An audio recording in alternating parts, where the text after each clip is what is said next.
Good evening, everyone. Thanks for coming out tonight. So, my name is Chris Bookley, and I am handling public outreach for the Coastal Center. Really, thank you for joining us tonight. We appreciate you. We're going to provide an update on the coastal rail resiliency study, and more important, we're going to get your feedback on the refined list of alternatives that we developed. Sorry about that. A little better positioning. So whether you have been here for the first time, or it's your first time, or you've been with us before, welcome. We really want to hear your voice and get a sense of what you're thinking about these alternatives. So before we dive in, next slide. Thank you very much.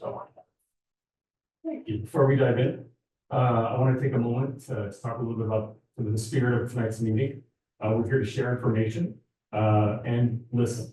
Your feedback is key for us, and we truly want to hear from you. That said, we also want to make sure this is a space where everyone feels comfortable and respected, heard, and so reminders.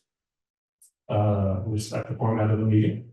Be respectful of others, even if you disagree. Address comments to us, not to other attendees, and we'll try to keep the tone conversation. We really appreciate that. Some logistics on the meeting. It's being recorded so that we can accurately reflect the input we receive. We have handouts available at the back counter, or if you will prefer, you can point your camera at the QR code that's on the poster board in the back left. In addition, Spanish interpretation is available at the back counter if needed. And you'll have a chance to ask questions or share comments during the Q&A after the presentation. Just raise your hand and we will bring you the mic. If you would prefer to write something down, we have comment cards available in the back as well. You can just write it and drop it in there. And finally, just a reminder to be respectful of the process and each other. That'll help us keep the conversation productive and open for everyone. And now I'm going to hand it over to Rebecca, who will go over tonight's agenda, the meeting's purpose, and the development process for the alternative concepts. All right, everybody, welcome. Thank you for being here. The screen over here, we have the meeting's agenda for tonight. Let's start with the meeting purpose.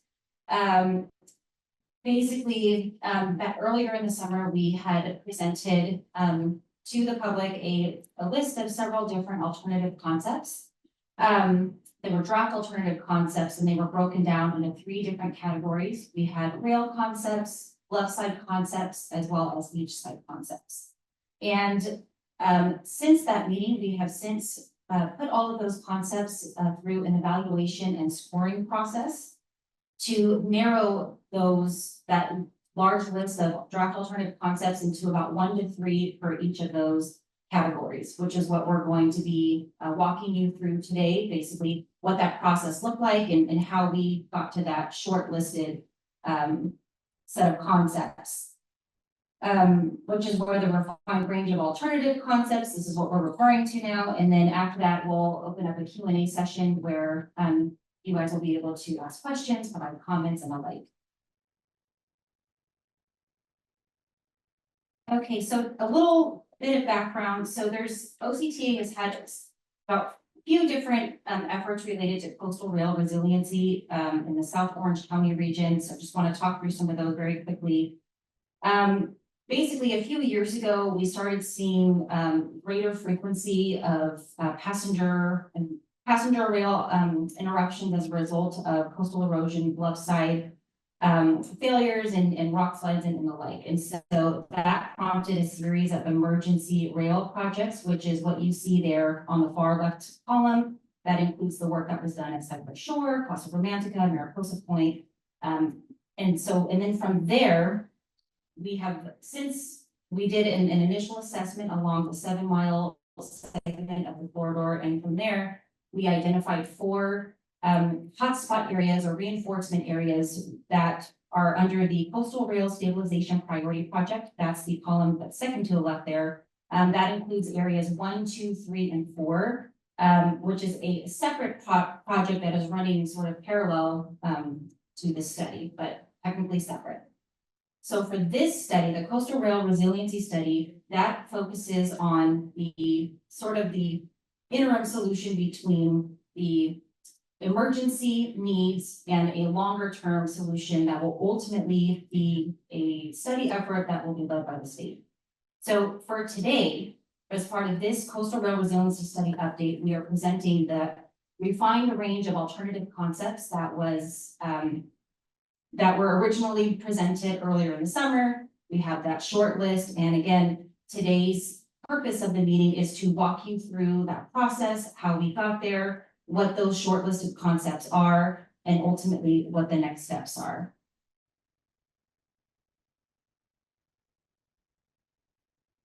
Okay, and so again, you can see where we're at here. We're at the evaluation of those concepts. We took that large list of concepts that was presented earlier in the summer. We put it through an evaluation process that included scoring and weights and for each of those categories. And so, and now we're presenting those results for your feedback here. So just to quickly recap before we get into the details of the evaluation and scoring process. So early in the summer, we had a couple of public meetings held. We had an in-person meeting here on July 15th, as well as a virtual meeting on the 29th to share that information. We had a total of 150 participants. There were 63 at the in-person meeting and then 87 on the virtual meeting. This is the second series of those. And so just to kind of recap, what we heard from those meetings were strong support for sand nourishment, an emphasis on the importance of the restoration and preservation of safe, continuous access to beaches and coastal trails, as well as concerns about shoreline protection structures that would be the rock revetment, seawalls, riprap, and the like.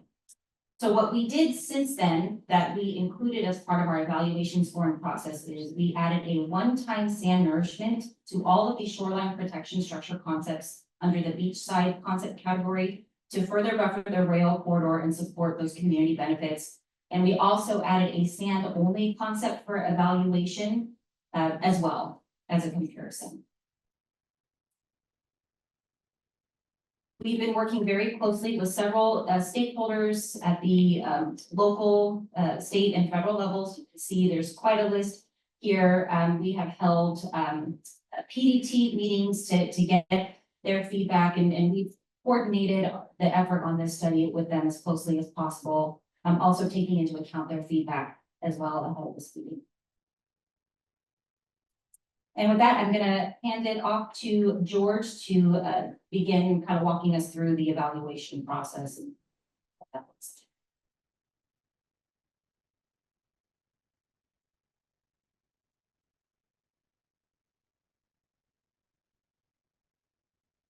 Walking us through the alternative concept development, I want to explain what went into each of the screening criteria. And so you see there are 5 different evaluation topics and categories that we put together. And then on top, you'll see the weighting that was assigned to each of those evaluation topics. So the first one is coastal resiliency and rail reliability. Things that were entailed in this particular category is looking at things like service disruption, or maintaining that particular alternative concept, looking at sensitivity to storm surge, addressing sea level rise and beach erosion, and then ultimately a big part of this is the longevity of the concept. Each of these concepts has to at least meet that 30-year design life, because one of the key elements of the purpose and need of this study is for these concepts to take us through 30 years. And then also looking at track resilience against the bluff side erosion. So 25% of the overall weighting of all of these categories was placed on this particular grouping of criteria. The second evaluation topic is the implementability and constructability. So this is where we looked at what did each of these alternative concepts do to impacts to right of way, so outside of the right of way and adjacent to the railroad right of way. What kind of requirements, either temporarily or even in permanent takes that it would require. Looking at the schedule and speed of implementation. So projects that alternative concepts that were much quicker to construct and bring to bear got a more favorable scoring under this. Then also minimizing construction impacts especially to the rail operations, but also to adjacent operations as well. And then looking at the overall constructability and the ability to meet the design criteria. So, from a constructability perspective, for example, anything that you're doing on the beach side of the railroad, are you able to construct it in some places of the right of way, maybe due to tides, you have a lot more presence of water. And so how are you able to construct that, and those kind of impacts would be taken into consideration here. So that received a weighting of 25% overall as well. The third category of evaluation topics was cost. And we looked at costs from three perspectives, both the initial construction costs as well as the maintenance costs for that particular alternative concept, and then overall life cycle costs as well. And that received a 20% weighting. The fourth category is public assets and environmental impacts. So this is where we wanted to take into consideration impacts of public facilities. There are utilities that are in or adjacent to the railroad right of way. How is that alternative concept going to impact? Because some utilities are above ground, some are underground. Looking at the multiple grade crossings, both pedestrian and vehicular crossings through this 7.5 mile stretch on the corridor. How is each of these alternative concepts going to impact those? Impacts to surfing, swimming, and the multi-use paths, pedestrian access to the beach, and just the overall coastal area in general. Also looking at in regulatory permitting. So all of the agencies that we would be required to get permits from in order to construct that particular alternative. Some are more complex than others. Some alternative concepts require a lot more regulatory scrutiny than others. And so that's taken in consideration here under this evaluation topic. And then looking at impacts to sensitive habitats and 4F resources. So overall, the weighting on that this topic received was 20%. And then the last category here is related or planned projects. So there are other projects in the area and adjacent to each of these typical sections that we presented last time. And we wanted to take in consideration for how well our projects align with those, because we want to make sure that any other local, state, or federal efforts that are being undertaken in this area are taken into consideration from this planning study. And then we wanted to determine whether these concepts support or supplement initiatives from other agencies that address coastal erosion and challenges of the like. On the next slide, you'll see just a quick summary of the map that we have with the designation of the typical section areas that are color coded. So on the bottom of the slide, you will see a legend where it shows the milepost markers, the gray meaning the existing riprap, and then there's a different color band for every typical section. And then in the handouts that you received when checked in, there are copies of those typical sections. It starts off with the map, so everybody has a copy of that map right there. And then there's typical sections 1 through 7. And so what we're gonna do here on the next few slides is actually dive into each of the alternatives that were considered, how we refined them, what the scoring came out to be, and how we shortlisted those, and how we're proposing to move forward. And I'll turn it over to my colleague Avi for that.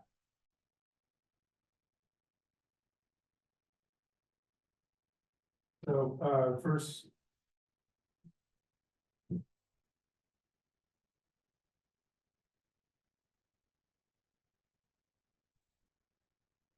The first category I'm going to cover here are the rail concepts. So we evaluated 3 alternative concepts, and this was primarily focused for improvements within the railroad right of way that could provide some resiliency. The first concept was a raised track embankment. So essentially, it's trying to elevate the track bed to be outside of any sort of wave impacts or bluff and landslide impacts. That can only be implemented really at the southern end of the alignment, and we could only marginally raise the track bed, so that alternative was not carried forward or not shortlisted. The next 2 here are the first one being the alternative material for critical railroad infrastructure to reduce life cycle costs. So with this alignment being in a coastal environment, a lot of the critical railroad infrastructure, such as signal houses, signal equipment that are critical for the railroads to function, are prone to a lot of maintenance costs due to the corrosive nature of the environment. So this is looking at different materials to lower that life cycle cost. The last alternative concept that we are also shortlisting is the ground improvements, which is intended to help address the groundwater issue that we have in this area that creates issues for track maintenance. So this is intended to lower overall maintenance costs. It can also provide some benefits to the bluff as well by adding some stability. Slide here, you'll see a more detailed breakdown of how these were scored against the 5 evaluation criteria that George covered. These were scored out of a total of maximum score of 120. So as I mentioned, the elevated tracks only scored 64 points, and it wasn't carried forward due to its high cost and construction impacts, which exceeded the benefits compared to the other concepts. The alternative material for critical railroad infrastructure at 109 points and is being carried forward. This will limit impacts to surrounding communities and environmental assets. And this concept is easy to implement in a feasible manner. And lastly, we had the ground improvements, which also scored at 102. Again, this was a cost-effective way to try and improve the stability of the railroad and lower maintenance costs.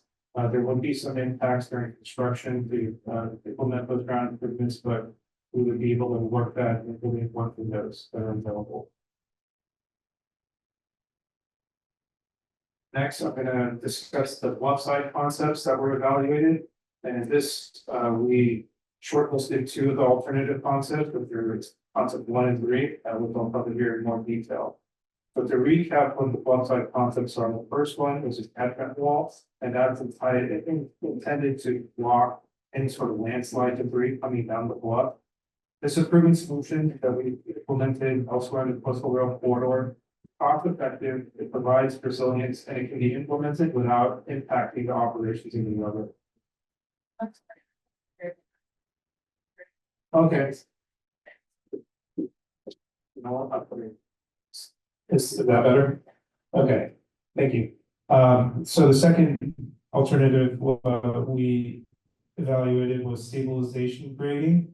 And this is intended to buttress any sort of landslide slope or landslide at the toe of the slope. This was difficult to implement within the railroad right of way and would have major cost impacts and impacts to private properties. And it'd also be difficult to clear environmentally and permit. The third alternative concept, which we are shortlisting, is some combination of tiebacks, soil nails, or pin pile walls. And these are intended to mitigate larger landslides that occur in the bluffs.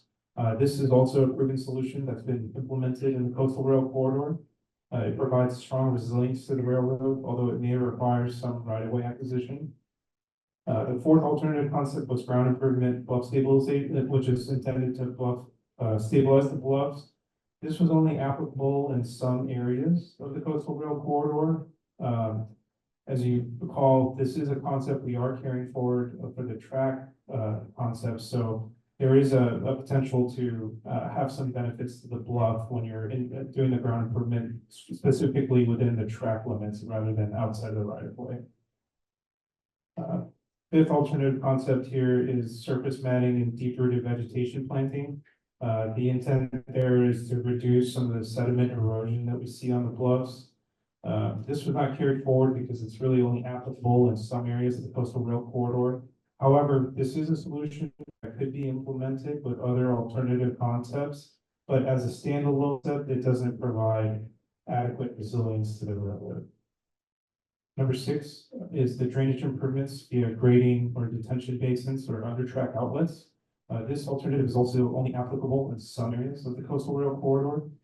This too can be implemented with other alternative concepts, but it also didn't provide adequate resilience as a standalone concept. Number 7 is the deflection walls and tributaries, and that's intended to reduce flood and sedimentation flow rates. This would be outside of the railroad right of way, and it doesn't provide significant resilience to the railroad in our analysis. And this would likely need to be implemented by others, so therefore was not carried forward. Number 8 is the upgradient cutoff drains, and the intent of this solution is to reduce the overall source of water that's entering the railroad. This again would fall outside of the railroad right of way, and doesn't provide a significant resilience to the railroad, and again would likely need to be implemented by others and therefore was not carried forward.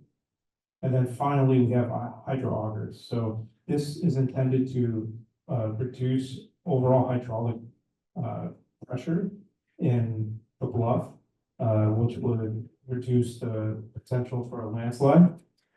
This would also need to be implemented outside of the right of way and is difficult to permit and construct on private properties and therefore was not carried forward.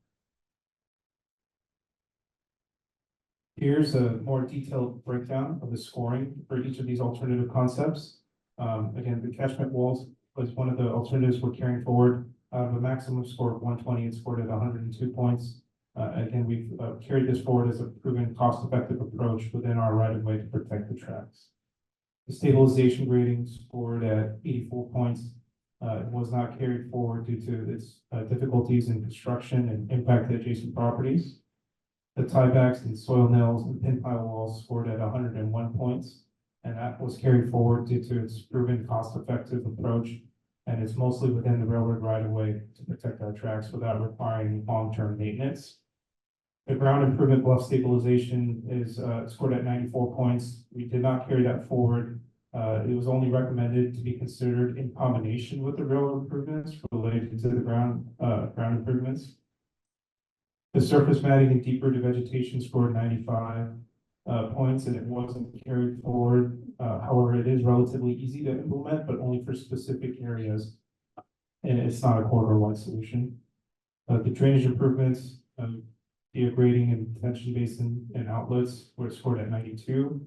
We did not carry this forward because it's only recommended for specific areas and not a corridor-wide solution.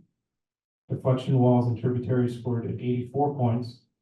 This is an alternative that can support project goals, but must be implemented by other agencies and will take years to naturally replenish the beach sand.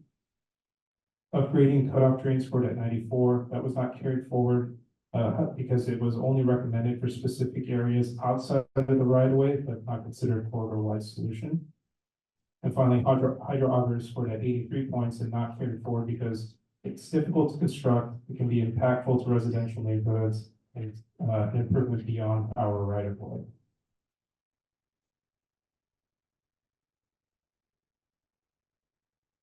Next, I'm going to recap the beachside concepts. So we had several beachside concepts that were considered, and 3 of the concepts which we are carrying forward. The first alternative that was considered was a beach nourishment with no shoreline protection structure. This scored poorly on resilience due to its poor performance as a last line of defense to the railroad. The sand nourishment would need to be combined with armoring to provide protection for the railroad, and multiple nourishment cycles would be required over a 30-year period, which would be very costly. Next, we have the beach nourishment with a shoreline protection structure being riprap. This is one that we are carrying forward. It's a proven and cost-effective solution that adds resiliency to the railroad against coastal erosion, and it can be implemented without major impacts to the railroad operation and provides additional buffer with that one-time sand nourishment being implemented. Next, we have the beach nourishment with a engineered rock revetment shoreline protection structure. This was not carried forward due to its difficulties and constructability. It requires excavation into zones of the track that are unallowable. Then we have the beach nourishment with a vertical seawall.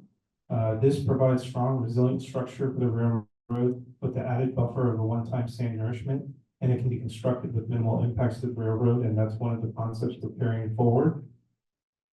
Beach nourishment with shoreline protection structure of the seawall and rock. This provides the strongest resilient structure for the railroad with the added buffer of the one-time sand nourishment.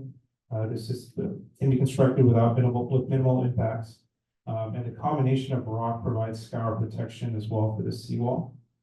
So we are carrying this forward. Alternative 3 was beach nourishment with sand retention measures. So those would include things such as artificial reefs, breakwaters, or jetties, and no shoreline protection structure. The sand retention measures are intended to help keep the sand protected in place. The sand alone does not provide enough defense, last line of defense for the railroad, and therefore is not carrying forward. And then the alternative concept 4, we have 4 concepts here. So this includes the beach nourishment, the shoreline protection structure, and sand retention measures. Again, with the riprap, the engineered rock revetment, vertical seawall, and a combination of the seawall and rock.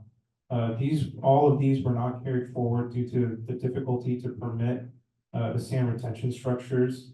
It would have impacts to recreational impacts such as surfing and swimming. It's very costly to implement, and some of the sand retention measures are still yet to be proven. Finally, we have the watershed modifications to increase beach sand supply, which would likely need to be implemented by others. This was not carried forward because it's unlikely to provide enough sand to the beaches to improve railroad resiliency, and it's difficult to implement. Here's a breakdown of the scoring. Again, the total maximum score of 120. So the beach nourishment only scored at 56 points. Again, the scale, the lead time, the funding needed, sourcing the sand, permitting, and the sand quantity were all large variables and a monumental undertaking. And the concept cannot maintain a 30-year design life given the unpredictability of the sand movement during storms and their king tide events. And getting into the shoreline protection structures with beach nourishment, the riprap scored at 68 points, which we're carrying forward. It's again a proven solution that can be constructed within the right of way. The engineered rock revetment scored at 64 points. Due to the constructability challenges, we're not carrying that alternative forward. The beach nourishment with seawall shoreline protection structure scored 69 points. And we're carrying this forward as it's a feasible solution that can be constructed within the right of way and improves beach access with a combined sand placement. The beach nourishment with hybrid shoreline protection structure also scored 69 points and is being carried forward for the same reasons. It's feasible to be constructed within the right of way. It improves beach access with the combined sand placement. Looking at the beach nourishment with sand retention and no shoreline protection structure, that scored at 53 points.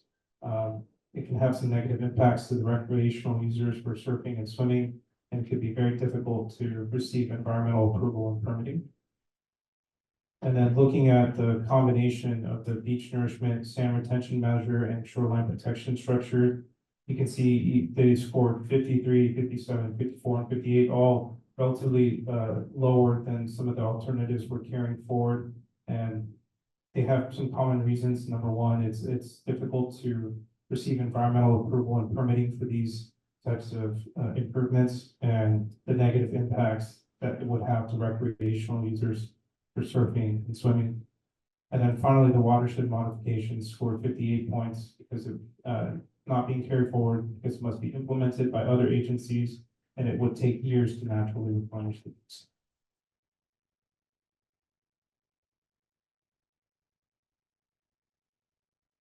Okay, so I know that was a lot of information, so just to recap, the short-listed refined range of alternative concepts that we are recommending to be carried forward for further study and analysis. Under the rail concept category, that includes the alternative materials for critical railroad infrastructure to reduce life cycle costs, to better withstand the corrosive sort of coastal environment, as well as the track bed stabilization as part of the ground improvement measures. Under the bluff side concept category, we'll be carrying forward two concepts. That includes the catchment walls, as well as the combination of tieback / soil nail / pile walls.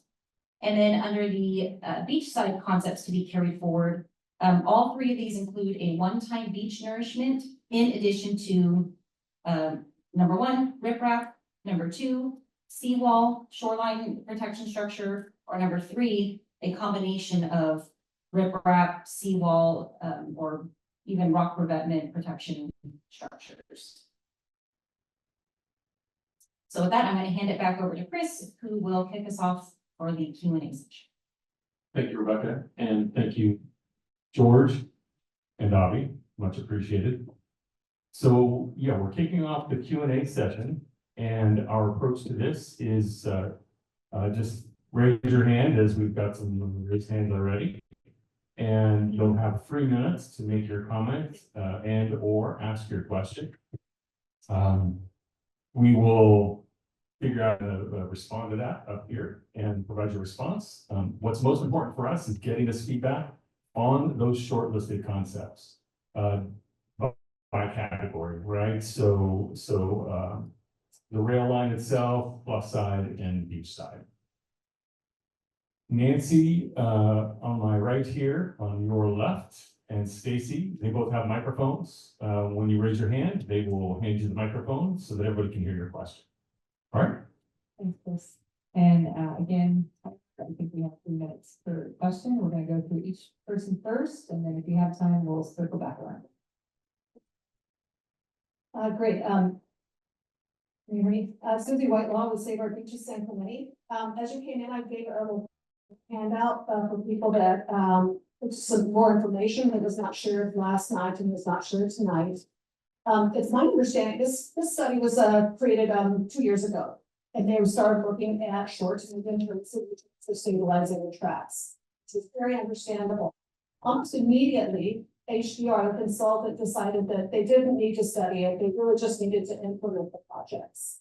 And so they immediately went and asked for emergency permits to put in $200 million worth of armor on our coast, $200 million worth of armor on our coast. They got emergency permits for 3 out of the 4 projects. The remaining projects, the Coastal Commission did not give them a permit for. And in March of this year, 7 months ago, we did submit a full coastal development permit for paving over basically most of San Clemente State Beach.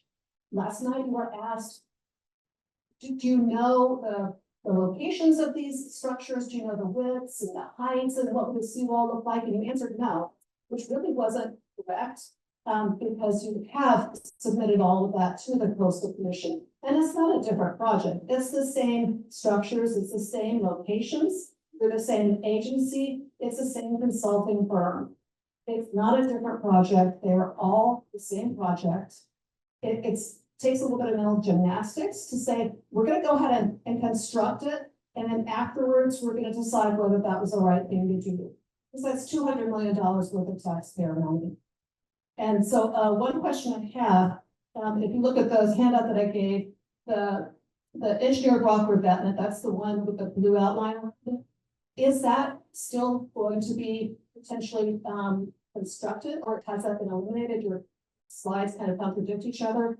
That's 60 feet wide, and that's twice as wide as where it needs to be according to your own railroad guidelines. It does seem like you're quite serious about the other side, with a photograph of the seawall. And that, according to your diagram, could be as small a footprint as only 15 feet out from the tracks. And I didn't put out the maps here, but you can use the QR code there to go online and look at the maps and see exactly how far out. And the wall itself is going to be about 40 feet out from the tracks. It's going to be backfilled, which I believe is also unnecessary. Other people can speak to this also. Maybe my friend Charlotte Fox here will talk about the impacts of a vertical seawall. The servers know that waves hit a seawall and you get a huge amount of reflection of the wave and backwash and turbulence and erosion. And so this is going to be really damaging. So I'm going to address the comment first, and then I'll turn to my colleagues for the question, or if they want to add anything to my response to the comment. I put back up on here the slide about the meeting purpose, right? And we did have some past projects, as Rebecca pointed out. These were emergency rail projects that were needed in order to continue having the rail line functioning, right? And serving passengers and freight. And then we moved into this study, as you pointed out. It started in late 2023. And as part of that study, the first step was an initial assessment to identify hotspots, to identify areas that were at risk and that we deemed to be an emergency, right? That OCTA's board agreed was an emergency. The analysis was done on those, and then permitting was sought. I think there were additional steps taken with respect to the environmental review. And then we secured the funding, as you pointed out, and then went forward with implementing the projects. As you also pointed out, 3 of those projects are what we consider emergencies. The 4th project, which we're still working on, is what we considered an emergency at OCTA, but the Coastal Commission did not.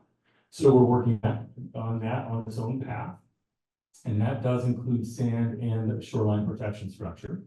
So we're going through the process on that one. And now we're in sort of a little bit concurrent at the, toward the tail end of the initial assessment, but in an ongoing manner. We have, we focused on the priority projects, and then we've moved to this short to midterm analysis of alternative concepts. Those are what we brought to the public back in July. And then we took the information that were provided at that point. We knew that sand nourishment, I think some of the responses here, right? There was strong support for sand nourishment, emphasis on restoring and preserving safe, continuous access to beaches and coastal trails. So we took some action on these concerns and addressed them in the feasibility analysis of the draft concepts, adding sand nourishment, one-time sand nourishment, as Rebecca pointed out, added to all shoreline protection structure concepts. So we're in that study. It's the short to midterm study. It is a feasibility study. It's not going to have specific details, measurements of things as you suggested. It's going to be at a very high level. That's not from the study, right? So what you handed out is not from the study. It's actually from, I believe, the application for the coastal permit, California Coastal Commission permit. So that's not something that's reflected as part of the study. We can't just take that information and simply apply it here. And again, this is feasibility. Once this is completed and at the direction of the board, we will look at potential projects that will maintain the rail line in place, right? Protect the rail line. And those projects will have to go through the full environmental process, right? Just like we've done with all of our other projects. And then we'll move toward refining the design at that point, right? Refining the engineering elements of them, and there'll be more information about, width and height, et cetera, various elements. So that's to your comment. Hang on one second, let me see if anybody else has anything to add to that. So just to add to that, that being said, we got those priority projects, and then now we have this feasibility study that addresses the rest of that 7.5 mile segment there. So what comes out of this study is not intended to evaluate the past emergency actions or projects that have taken place up to this point. Again, they're separate. This is not an evaluation document of those concepts. Those are separate. Those were done in coordination with the California Coastal Commission. And so now this is kind of like the second sort of phase of figuring out how we can further stabilize the railroad until longer term solutions are in place. So again, this is not meant to go back and reevaluate emergency actions that have been taken place and approved by the California Coastal Commission. Okay, thank you, Rebecca. This is not. Susie, we're gonna let other people comment and circle back to you on the system. Hi, yes, my name's Amanda Quintilla. Same company for over 50 years. And this is the second time that I think that residents have used the California Coastal Commission approvals for the emergency projects and incorporated in this coastal rail resiliency study. It's two separate items. And I know that in the past, there's been social media posts using different illustrations of something that were it was just proposed concepts and it had nothing to do with the coastal rail resiliency study. So I think that, there's this this misinformation to the general public. And I think that's why, things get raised here that have nothing to do with what was approved by the California Coastal Commission, and then also raised at the Senate Subcommittee on LoSAN Rail Resilience, and Sacramento. So there's misinformation and conflating one project with the other. So I just wanted to point that out. Thank you. Thank you, Amanda.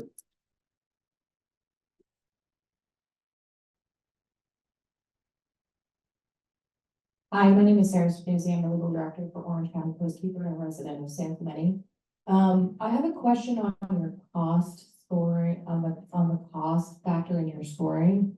And my question is whether you have considered through your cost scoring sort of the broader economic consequences of your actions, both positive and negative, including additional economic benefit from sand renourishment, as well as the economic loss from seawalls or things that would then limit beach trail continuity throughout the city of San Clemente. That's my first question, and sort of related to that is, to the extent that your cost analysis is only considering, what OCTA has to pay, this obviously affects lots of different agencies, including the city of San Clemente, all the businesses that rely on the coast, as well as the Coastal Commission. Is there an interagency working group for this project that would include, our local politicians or county board of supervisors that would sort of get things together to pull funding for additional sand nourishment and sort of basically assist in that interagency coordination that's going to be required? Yes, so I'll take your second question first, and then I'll hand it off to George to respond to your first question. Yes, there is a stakeholder working group. There's that meets. We partnered with folks at county parks, we partnered with the city. There are several stakeholders that are part of that discussion on a regular basis. So we do have that in place.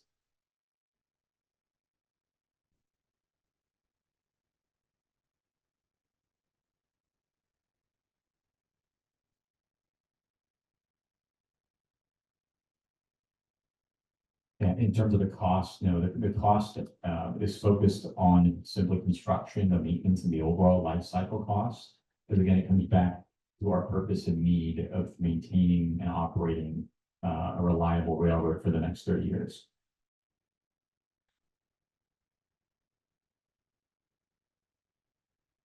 Questions?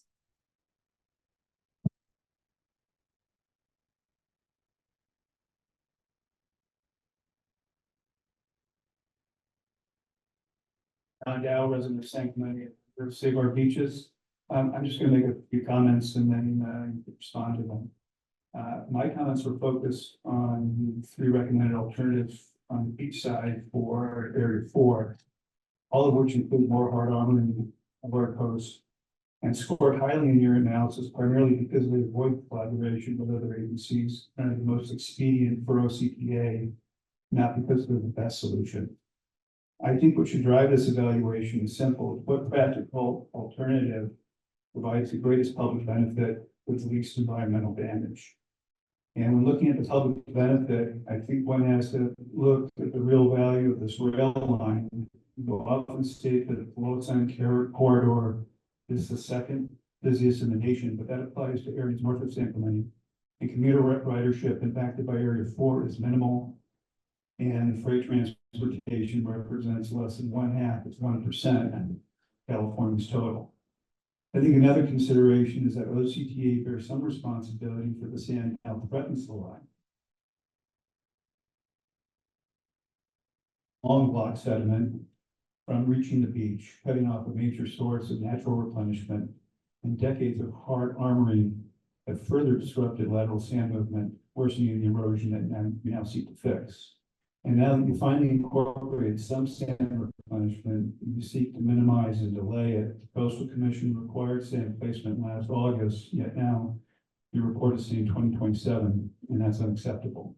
I wish you would apply the same urgency and diligence to sand replenishment that you have to hard armoring.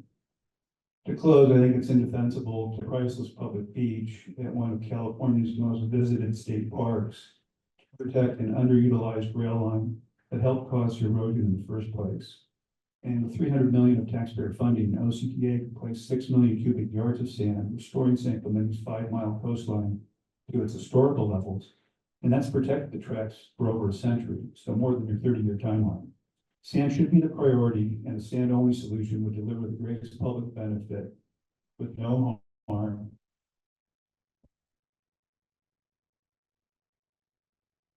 Thank you for your comments. We appreciate the purpose of this study is to maintain the road for the next 10 to 30 years, up to the next 30 years.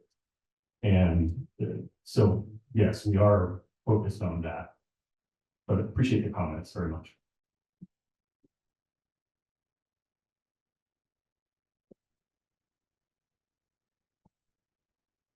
You just said, yes, that's your focus, that's your job, but the people who live here in Southern California and all the tourists that come here, millions of people come here and spend money here, it drives the economy here.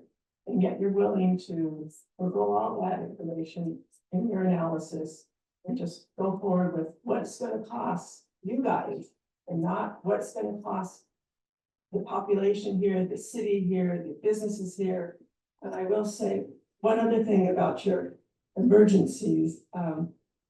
I can't believe when you say something's an emergency, and I'll say I'm asking you what's your criteria of an emergency. A few years back, there was dumping of riprap near my home along the coast here.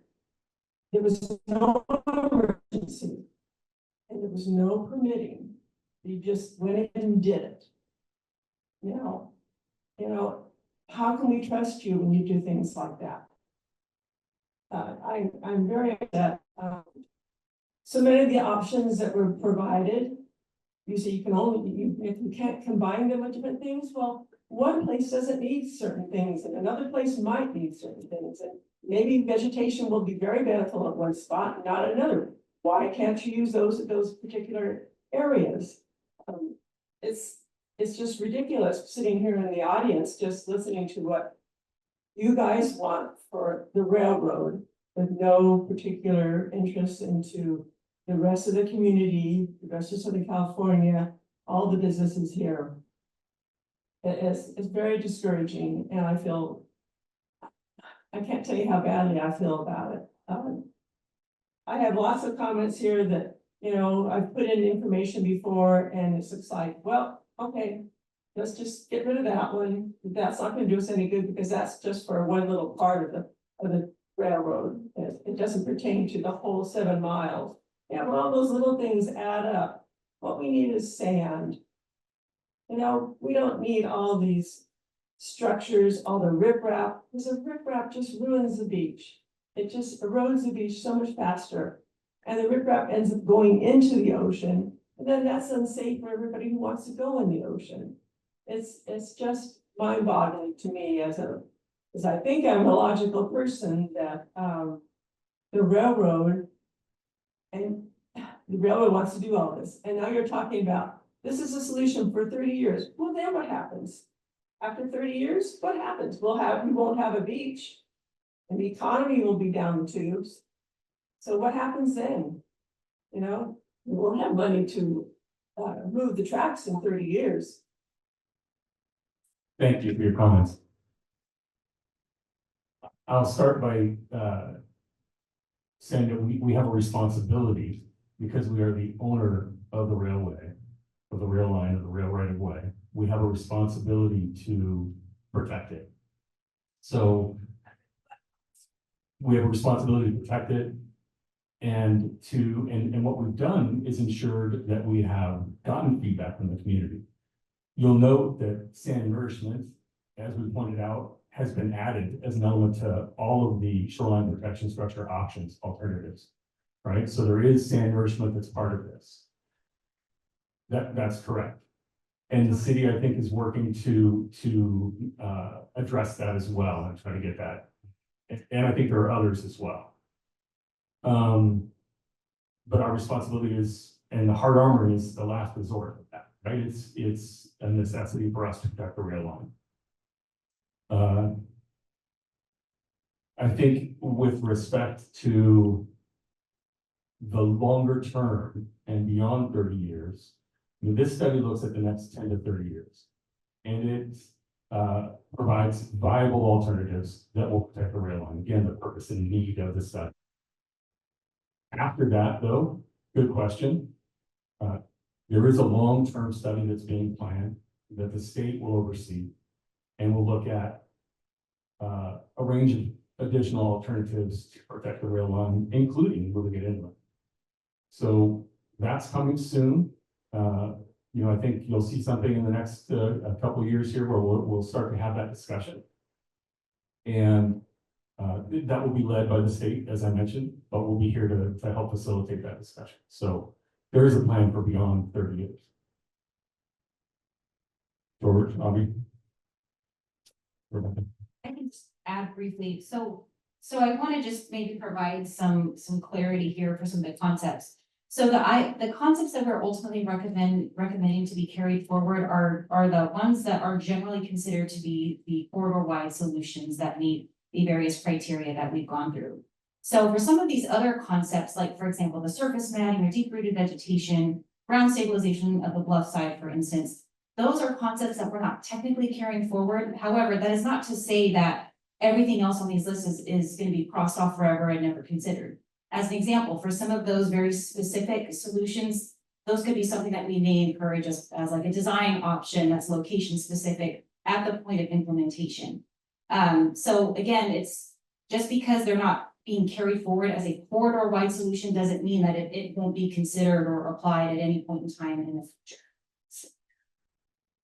Thank you, Rebecca.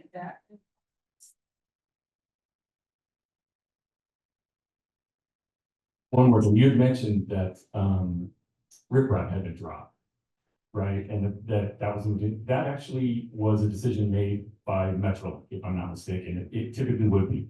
We would not go without notifying the public. We would not do any riprap. We've always notified the public.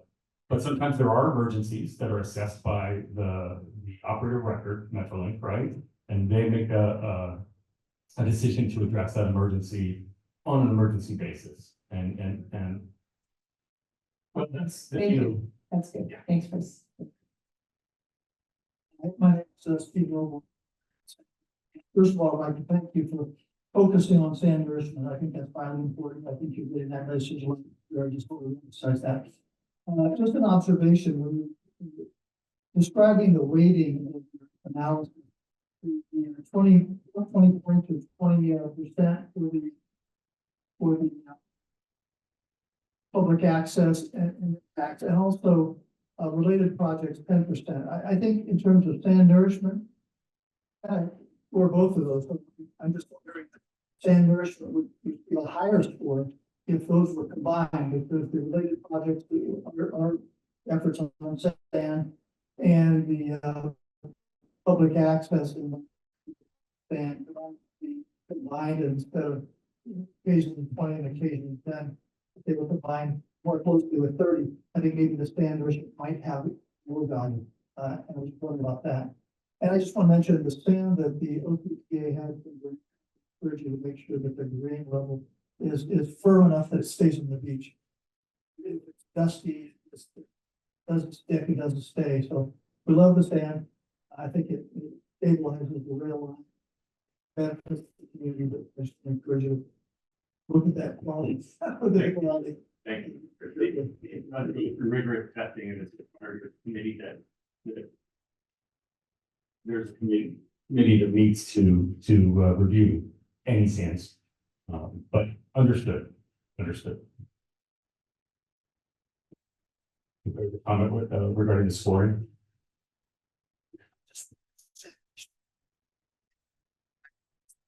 Yeah, it goes down up to 30.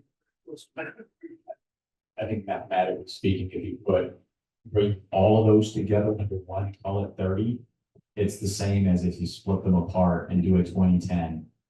So. Yeah. Yeah, so, so you're saying, for example, the efforts that the city, I want to just make sure I understand your question. If the efforts that the city is making on beach sand, beach nourishment, right? That's a related planned project, right? If you would move all of that under the public assets and environmental impacts category? Is that what you're asking? Yeah, I was thinking if they were related. Or just merged? If they were.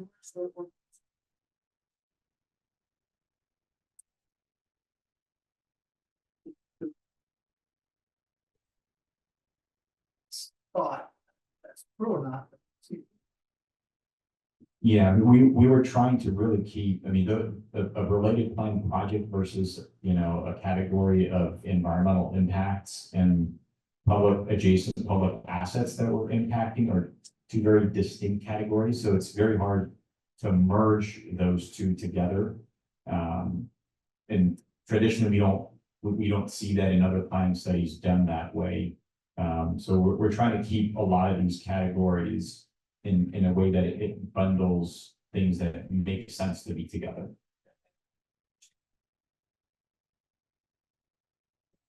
Yes. Thank you. Thank you. Thank you, sir. Next question. Yes, we can start this meeting. I can't tell. Yeah.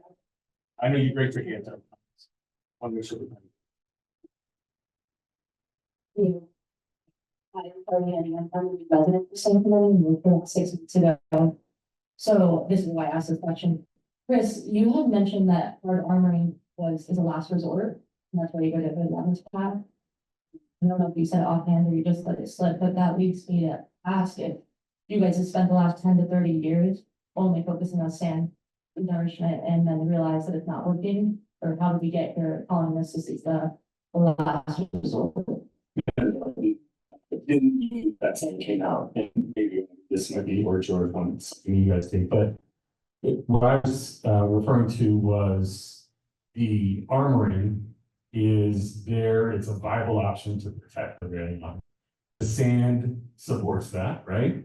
But that was the discussion, that was the comment, rather, that was my comments. It's not like armoring is the last resort. That's not what I was trying to present. Yeah, in short, but yeah, we've presented this on the last time as well, so we look at active and passive solutions. So the sand is a passive solution because when you look at the unpredictability of, a storm that comes in, it could erode an X amount of sand, it could erode a bunch of sand.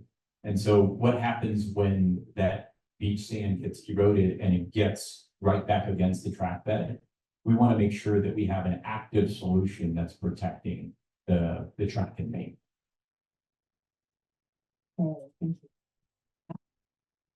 Yeah, you guys have mentioned numerous times that part of the plan is a one-time replenishment. What is the cubic yard size that you guys are talking about when you're talking about that one-time replenishment? So at this time, that's not defined because we need to move to the next phase of project development, which would be the alternatives analysis phase and then the preliminary engineering phase with environmental clearance. And it's during that time that the definition of that quantity will be determined.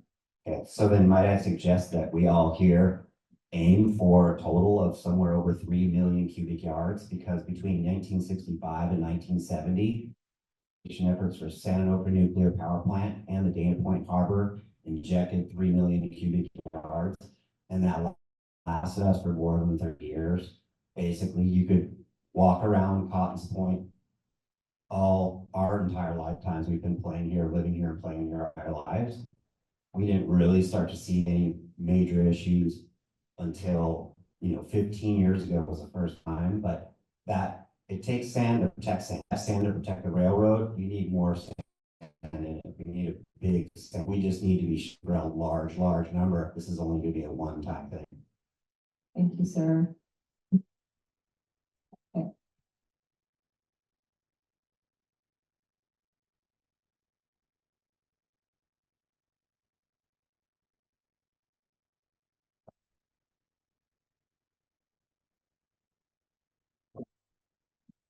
Provide a bit of information about the status of, I guess, the public's perception and knowledge at this time.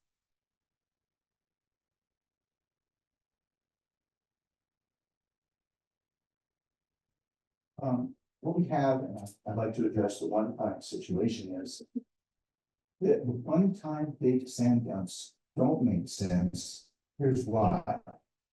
Big storms can come in and wipe out a huge amount.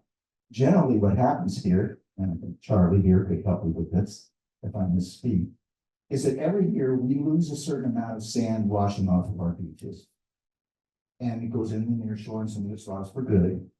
Previously, before all of the flood channeling and other cutoffs inland, we used to get sand that would replace that loss. We were in very elementary thing here.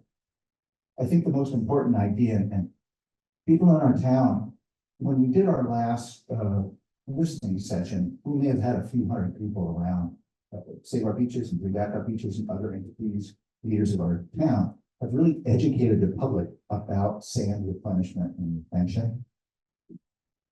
If we go ahead and do two things in your plan that I'd like you to consider. Part on no wider than the existing revetment, like Russ's team did at Mariposa. Very well done, didn't encroach on the beach.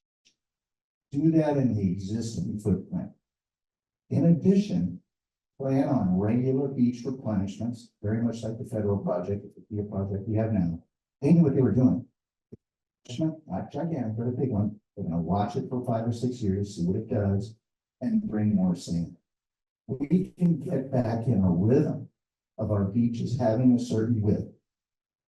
Study the loss and the replenishment benefits without doing huge revetments with a one-time big sand replenishment that might wash away. I hope that makes sense. Charlie, was I close? Good enough, I guess. Thank you for listening. Thank you. Multiple replenishments, not just one. Thank you. Questions, comments? Okay, since we got a few more, and then we'll come back to you. Answer after we get around. Yeah. Okay. Who hasn't asked a question? Made a comment. Sure. Hi, everyone. My name is Abby. I'm with Orange County Supervisor of the Phoenix City's office. We want to thank you for adding sand management to all of the concepts that you're taking forward, and we want to reiterate that beach nourishment is so important for stabilizing the trail. And as we look into these concepts further, we just want to encourage you to have that at the forefront of the project. We are working with a lot of our local stakeholders, including Save Our Beaches, the city of San Clemente, hopefully come up with a mitigation plan, the same way we do for our roads and our highways, for continuous maintenance. But as we continue down this path of finding our medium-term solutions for the rail stabilization, we also want sand including that as much as possible. Thank you. Thank you. Okay, next question.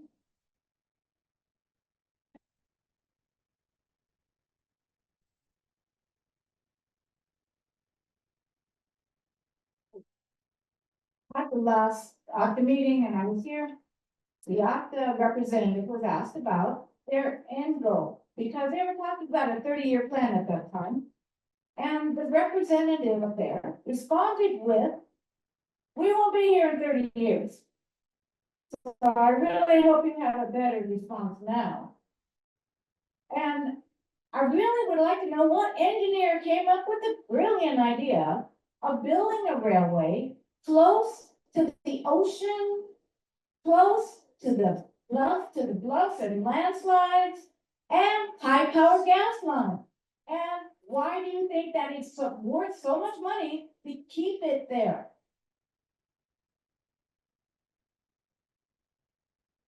Next questions? Back here. Thank you. Julian, part of San Clemente, and I've been here for 20 years. A question, part of me thinks that the sand nourishment is kind of to placate us, not a real solution that's focused on. History and science would tell us that enough sand would do the job. That's maybe simplifying to a degree, but I think it's worth considering. And when I look at the, I don't know all of the background of the scoring, but if I see that the sand dominant ones are in the 60s, and then the ones with some mechanical support are in the hundreds, it makes me question, are we looking at this the right way? Like, is there face validity in how we did this? Because if sand works, enough sand works, then logic would suggest that it would be higher on this ranking. So I can't say that I've spent a lot of time focusing on this, but if we know that historically enough sand has worked, and that's been kind of a late entry to the dialogue, in my mind, it kind of feels like, yeah, we're kind of focusing on it, but if it was evaluated in the way that I think it should be, then the scoring would probably be closer. So I just want, I'm looking for some insight into that, not to change the whole thing, but if sand by itself works, then yeah, costs and other things might make it it might impact the scoring. But I would think it would be closer to the top ones that you're looking at than it is. So. Yeah, so I'm gonna have Avi and Russ talk a little bit more about the beach sand only concept. However, just to address the historical aspect, if you look at the historical, aerial photography of this area of Railroad, you will see that the old ATNSF, going back to the 70s and 60s, they always relied on riprap, even though, there was sand in the front. What ended up happening and what we deduced from just them placing that long ago, all of that riprap, is it was their last line of defense, because there were king tides, there were high tide events. And so what can they do in that case to maintain their railroad at that time and in those days, right? So I'll turn it over to Avi and Russ. Yeah, just to address this, I guess, scoring, so on the scale here, I think the slide is being displayed, it was scored out at 120. You'll see the sand only scored at 56, and the concepts we're moving forward with scored at 68 and 69. So again, zooming in a little bit here is where sand only didn't score as well was on the resilience, how it was weighted. It did score well on public access and related projects, higher than some of the alternatives we're moving forward with. So I think we, you know, are.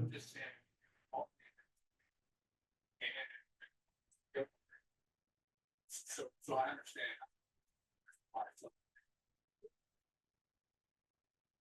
All of those are like 7, and then they're 30-40% lower than the other.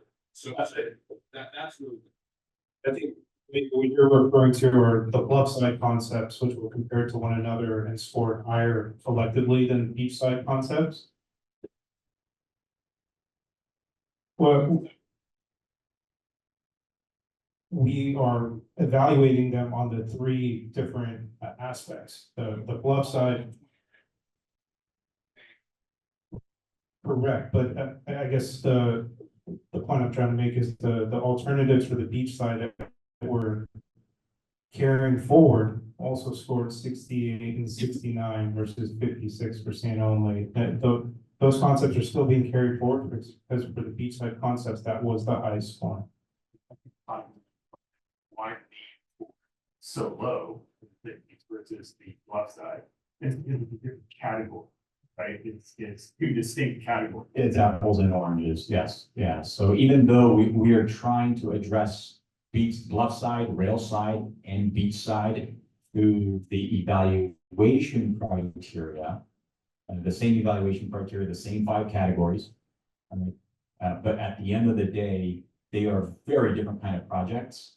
And so don't look at, well, why did the 2 rail side options that were moving forward that ranked in the hundreds, why are they so high as opposed to the beachside ones that are all, you know, in the high 60s and lower?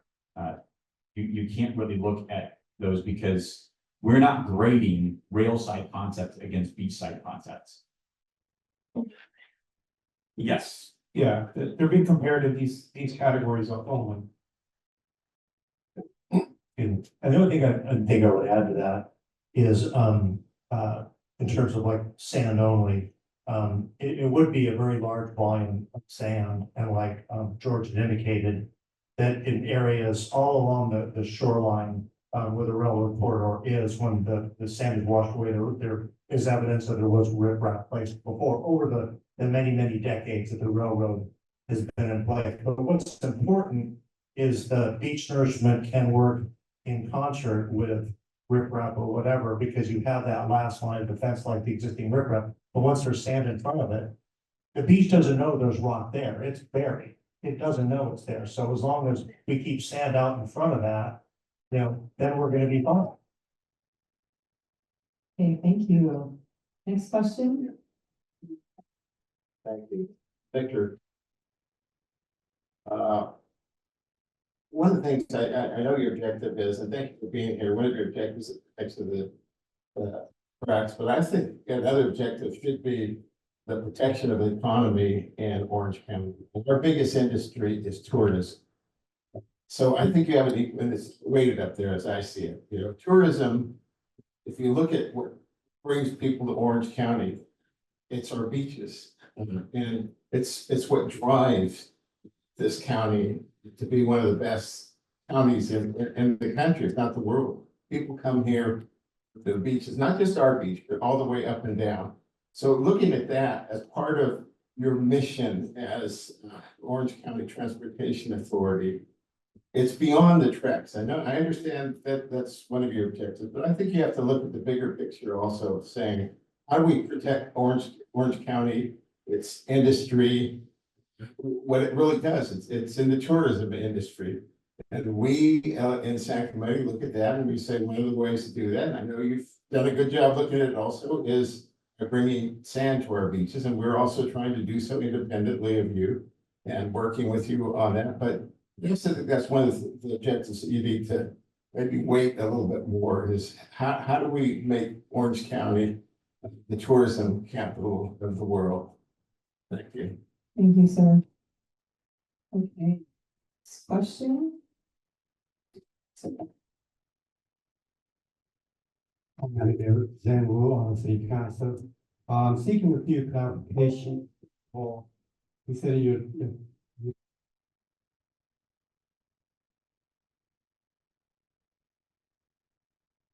and a combination of seawall and river route. So the way I understand it is that you want to limit your project within a right of way, because I heard you saying quarter wide. The second is here to short to midterm project. When final recommendation is it's early stage, I believe it's premature to fixate on the one-time deposit because it's possible that we're going to do a large amount of initial deposit and followed by subsequent nourishment. Eventually, I believe it's going to be decided by the environmental impact report and the recommended mitigation, and ultimately to be decided by approving agencies such as CRRS. So I encourage you to stay flexible and not to say that it is only one time.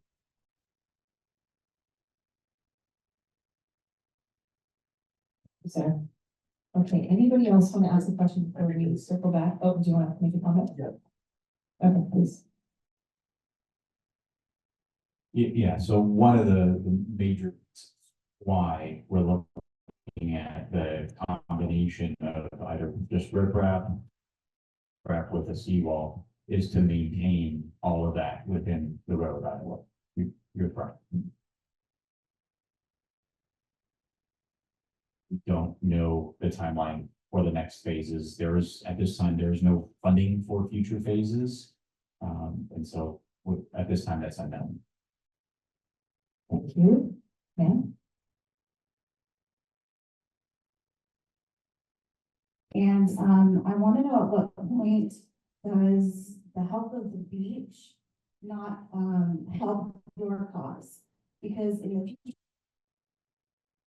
when you know, with your wall and all the sand goes away anyway, and all you have is your wall, you'll still lose your tracks. So there's a priority here that's long term and has to involve a lot of other interests where we have to be working together instead of just with the interest of the tracks. That's something that is going to affect everybody, and it's also going to help you. You know, so I think maybe looking into other people's contributions. You know, everything is better together.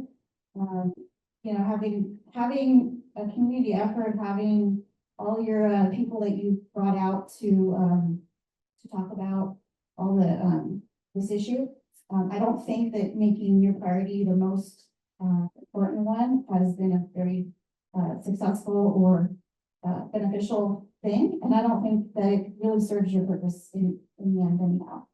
Because you know, it could all just, you know, if you put the you know, the hard armoring on, and we can't go back. We have no other viable solutions or options in the future. That's going to be on you guys, because you know, we had a chance to get the least environmentally impacted option, and we had time, and like whatever, you know, whatever the railroad has been doing has really been more, you know, emergency mindset where it's not really an emergency. So they're planning, but they're not planning based on like the reality of the situation and all the details that go into that. So I guess if I have anything else to say, I'll put it in a little comment card, please. If I could just respond to that, I think it's important to remember that as the county transportation authority, we have to look at this from the transportation space. And in this particular instance, our priority has to be that we have to protect and stabilize the railroad in place. That being said, just like this study involves this large stakeholder group that involves local, state, and federal kind of input, OCTA also participates in other efforts that are being led by the city or the county that are also looking at sand nourishment projects and the like. And so I want to be very clear that OCTA, because of we're the transportation authority, that has to be our priority. That being said, though, we are very supportive and coordinating closely with our local counterparts on how we can support other efforts as well when it comes to sand nourishment and measures that can be done beyond our right of way to help support other interests beyond just the railroad. So I just want to be clear about that as well. Thank you, Rebecca. Another comment from that? Good evening. My name is Andy Hall. I'm the city manager for the city of San Clemente. Really appreciate you guys being here tonight. And just a couple of observations. I've been studying coastal issues for a few days now, or a few decades now. And one of the things that I think is happening is that engineers tend to look at the revetment, seawall, some of those kinds of things, because they're predictable. They're a lot more predictable than what happens to sand.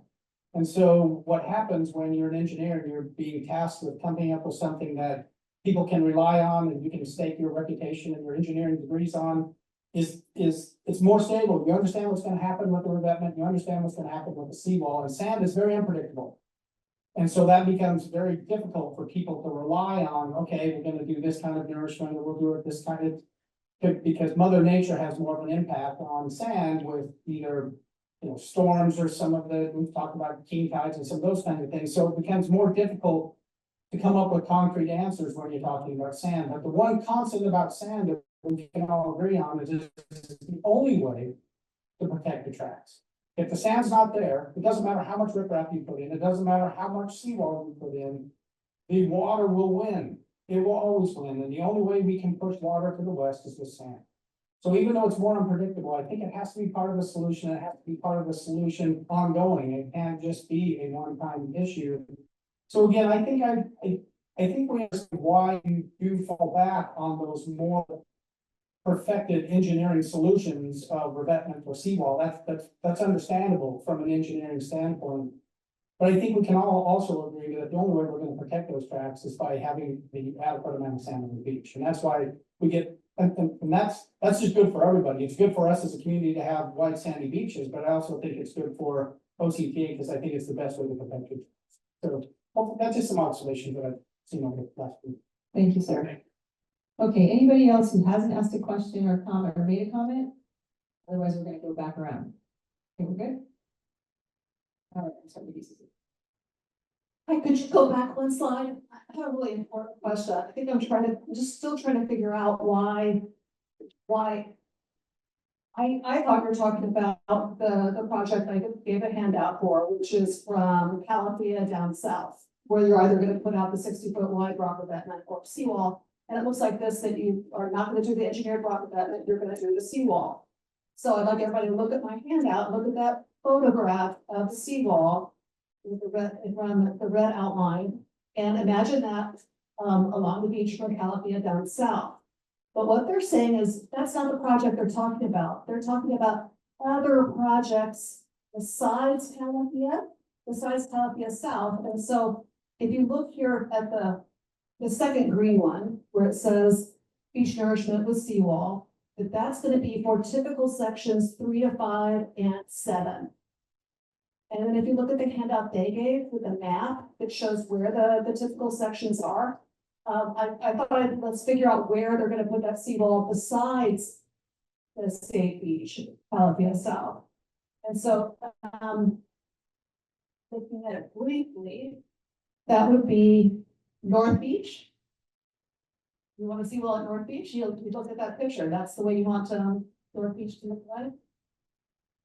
Turn the page. T Street. Is typical section number 47. It says typical section 4 and 7. Sorry, Susie, just to jump in here. The format of the meeting is to address comments and questions to the panel and not to the audience. Thank you. So am I correct?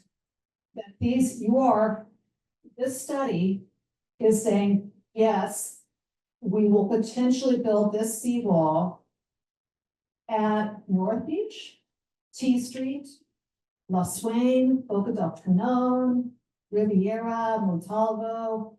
All of those beaches are typical sections 3 to 5 and 7. And that you are carrying forward and contemplating building a seawall, a vertical seawall like the picture shows. Is that correct? The typical sections are a broad brush. And when you get into the alternatives analysis phase and the preliminary engineering phase, you will then determine within that typical section exactly how much is needed and where.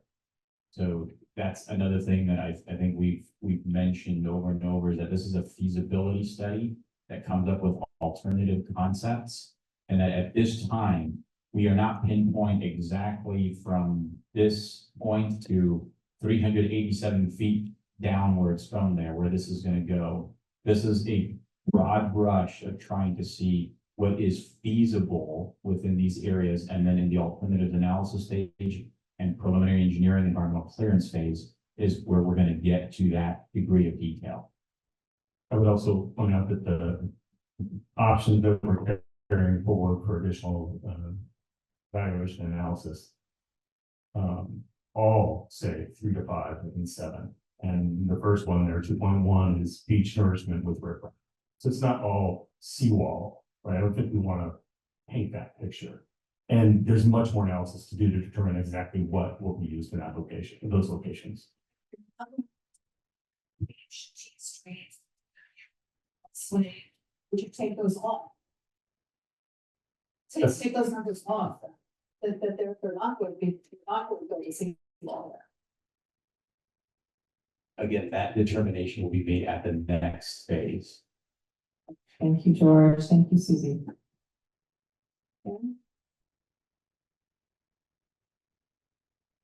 I just wanted to mention that these are concepts like the city's nature-based adaptation feasibility study, like that they propose massive emergent breakwaters, or one series there was boulders at North Beach, which would have been really detrimental. But I know the OCT is getting a lot of blame for our problems with our beaches. But we have to realize that the Dana Point Harbor and the cementing of our San Juan Creek had a huge impact. And there was 2 million cubic yards of sand placed when the Dana Point Harbor went through. And recently, a couple years ago, there was a sand nourishment at Doheny State Beach. And unfortunately, because Hurricane Hillary came and created fast, choppy waves, it basically chopped up the coastline. However, that sand actually nourished some of our beaches. So, that was coming from Dr. Brett Sanders at the Coastal Advisory Committee meeting in 2024. As Mr. Hall stated, that the water will always win, or the impact of storms. That there should be an emphasis on that, right? It creates a coastal squeeze. But I think in the initial assessment technical memorandum, the OCTA mentioned included sand replenishment measures. And so I'm glad that people are aware of that. I'm glad that they are incorporating that. And it's been something that it's been missed throughout the meetings. Thank you so much. Thank you, Amanda. And we've reached the end of our time. So if there are any additional questions or comments, I urge you to submit them via the comment cards in the back, or you can send us an email. Put this at the end, the last, we wanted to talk about the next steps first. Do you want to take care of that, Rebecca? Sure. So as you can see here, right now we are at the refinement of concepts stage, which is where, again, we are presenting the evaluation scoring process and what that ultimately produced as far as the concept under those three categories. So then the next step will be for us to take all the feedback out for consideration and then start working on the draft feasibility study, that report, which is anticipated to be done around spring of next year, and then eventually the final feasibility study report, which we're anticipated to have complete by summer of next year.